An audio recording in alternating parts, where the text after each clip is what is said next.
जय श्री कृष्ण। श्रोता मित्र, यहाँ प्रस्तुत है भीष्म के मोक्ष के पश्चात धृतराष्ट्र, विदुर, कुंती और गांधारी वनवास जाने का क्यों निर्णय लिया। जो महाभारत का वह भाग जो भावनात्मक भी है और रणनीति व प्रतिज्ञा से भरा हुआ भी, और श्री कृष्ण लीला भाग 110 की कहानी, जिसे एक भावपूर्ण, क्रमिक और संवादात्मक शैली में कहानी का वर्णन है। अगर आप चैनल में नए हो तो चैनल को सब्सक्राइब करके श्री कृष्ण लीला भाग 1 से लेकर भाग 109 तक की कहानी को जरूर सुने। भीष्म पितामह के महाप्रयाण के साथ ही एक युग का अंत हो गया था। कौरव वंश के स्तंभ, नीति, धर्म और तपस्या की प्रतिमूर्ति गंगापुत्र भीष्म अब इस धरती पर नहीं रहे। कुरुक्षेत्र के मैदान में शरशय्या पर कई महीनों तक मृत्यु की प्रतीक्षा करते हुए उन्होंने धर्म, नीति और जीवन के रहस्यों को युधिष्ठिर को बताया। अब समय आ चुका था कि वो अंतिम सांस लेकर देह को त्यागें। भीष्म ने सूर्य के उत्तरायण काल का आरंभ होते ही अपनी इंद्रियों को वश में कर ध्यानस्थ होकर ब्रह्म को स्मरण किया। सभी दिशाओं में शांति छा गई। देवी देवताओं की ओर से पुष्पवर्षा होने लगी। स्वर्ग से गंधर्वों और अप्सराओं के स्वर गूंजने लगे। देवताओं ने उनकी महिमा का गान किया। धन्य है यह आत्मा जिसने धर्म को जीवन का आधार बनाया। गंगा माता स्वयं प्रकट होकर अपने पुत्र को ज्योतिर्मय शरीर में समेट लेती हैं। जैसे जल में जल विलीन हो जाता है, वैसे ही भीष्म परमात्मा में लीन हो जाते हैं। धरती शोकमग्न थी। राजसभा शून्य हो गई थी। धृतराष्ट्र का मनोव्यथा। हस्तिनापुर के वृद्ध राजा धृतराष्ट्र, जो अब तक हर एक दुख के साक्षी रहे थे, अब अपने जीवन के उस पड़ाव पर थे जहां न कोई पुत्र शेष था, न युद्ध की क्रूरता का भार कम हुआ था। भीष्म उनके अंतिम सहारे थे, जिनकी मृत्यु ने उन्हें भीतर से तोड़ दिया था। धृतराष्ट्र दिन भर शून्य में ताकते रहते, रातों में करवटें बदलते रहते। उनकी आंखें नहीं थीं, लेकिन हृदय में अश्रुओं का अथाह समुद्र लहरा रहा था। वे गांधारी से कहते, हे प्रिय, सब कुछ समाप्त हो गया। कौरवों की गाथा अब केवल स्मृति रह गई है। मुझे अब इस राजमहल की गंध नहीं आती, केवल शमशान की राख महसूस होती है। गांधारी भी शांत परंतु दृढ़ थीं। उन्होंने धृतराष्ट्र के मन को समझा, किंतु एक दिन उन्हें एक पुराना चेहरा दिखा। विदुर का आगमन। राजमहल के द्वार पर एक वृद्ध पुरुष थके हुए कदमों से चला आया। शरीर पर गेरुआ वस्त्र, पैर धूल से भरे, चेहरा तपस्या से चमकता हुआ। द्वारपालों ने उसे रोका, लेकिन उसने अपना परिचय दिया, मैं विदुर हूँ, राजा धृतराष्ट्र का भाई। ये सुनते ही सैनिक हतप्रभ रह गए। वर्षों से खोया हुआ चेहरा आज फिर लौट आया। धृतराष्ट्र ने विदुर को गले से लगाया। दोनों भाइयों की आंखों में मौन बहता रहा। विदुर ने महल की चकाचौंध को नकारा और सीधे अपने भाई से मिलने आया था। उन्होंने धृतराष्ट्र से कहा, राजा, अब समय आ गया है कि आप इस मोह से मुक्त हो जाएं। धृतराष्ट्र बोले, भैया, मैं अब विरक्त हो गया हूँ। मैं और गांधारी वन को प्रस्थान करना चाहते हैं। विदुर ने सहमति में सिर झुका दिया। युधिष्ठिर को सूचना। धृतराष्ट्र और गांधारी ने अपना संकल्प आचार्य से साझा किया।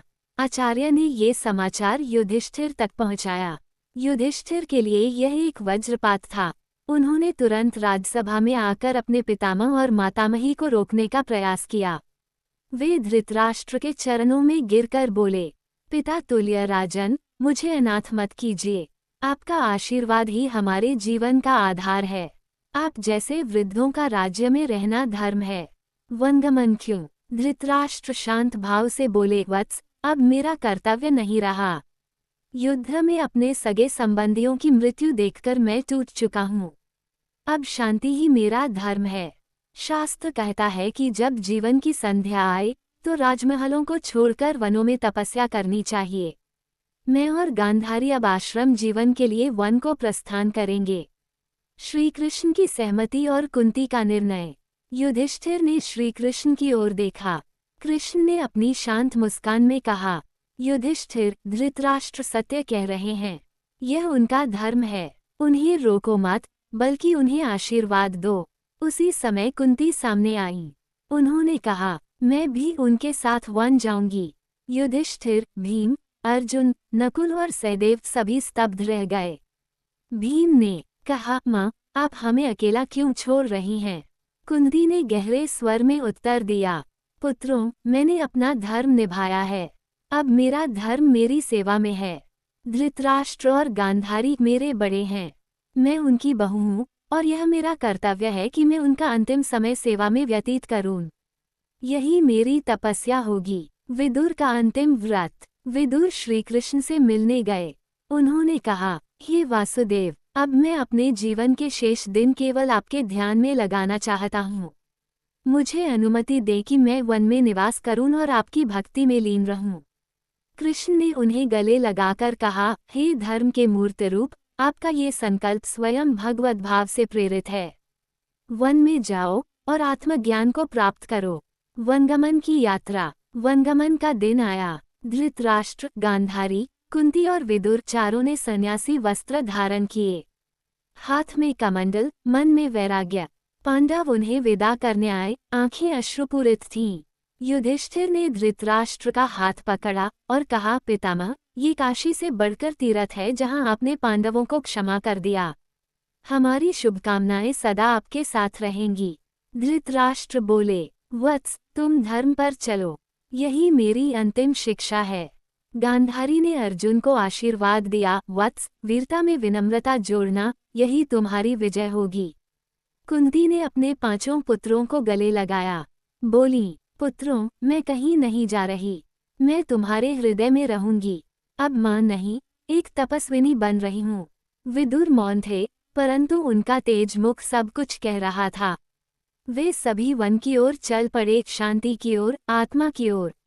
महाभारत कथा, वनगमन, वेदव्यास की शिक्षा, अश्वमेध यज्ञ और स्वर्ण नेवले की सीख।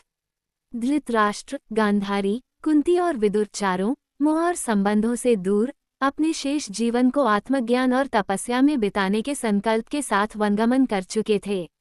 उनका गंतव्य था महर्षि वेदव्यास का आश्रम, जो हिमालय की शांति में स्थित था, जहां भौतिक सुखों की कोई चर्चा न थी, केवल तप, ध्यान और ईश्वर के स्वरूप का साक्षात्कार ही ध्येय था। वेदव्यास जी का उपदेश। जब चारों आश्रम पहुँचे, महर्षि वेदव्यास ने उन्हें सादर स्वीकार किया। आश्रम में कोई भेदभाव न था, राजा हो या सेवक, सब एक समान। महर्षि ने उनकी आंखों में अनगिनत अनुभव देखे, युद्ध की विभीषिका, पुत्रवियोग, अपमान, पश्चाताप और अब वैराग्य।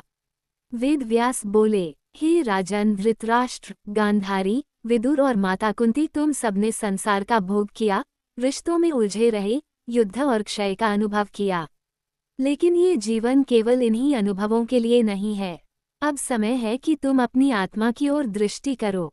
वे बोले, अब तक तुम मोह माया में फंसे रहे। अब तुम्हें अपनी इंद्रियों को वश में करना होगा और मन, वचन, कर्म से तप करना होगा। लोभ, क्रोध, मोह और अज्ञान, ये ही आत्मा के मार्ग में सबसे बड़े बाधक हैं। इनसे मुक्ति पाने के लिए संयम और तप की आवश्यकता है। और जान लो, संन्यास से बड़ा कोई तप नहीं होता। धृतराष्ट्र ने मौन स्वीकृति में सिर झुकाया। गांधारी की आंखों में अश्रु थे, लेकिन वे तप के दृढ़ निश्चय से भरे थे। विदुर, जिनका जीवन ही त्याग और भक्ति था, पहले से ही इस पथ पर अग्रसर थे। कुंती ने संकल्प लिया कि वे जीवन की अंतिम श्वासों तक सेवा और ध्यान में रहेंगी। चारों आश्रम में वटवृक्ष की छाया में, कुटिया में ध्यानस्थ होकर प्रभु के स्मरण में लीन हो गए। प्रातःकालीन यज्ञ, दोपहर का मौन, संध्या का ध्यान और रात्रि का आत्मसाक्षात्कार, यही अब उनका जीवन था। दोस्तों, श्री कृष्ण लीला भाग 110 की कहानी समाप्त हो गया है। अगर आप भाग 111 की कहानी को सुनना चाहते हैं तो हमारे चैनल के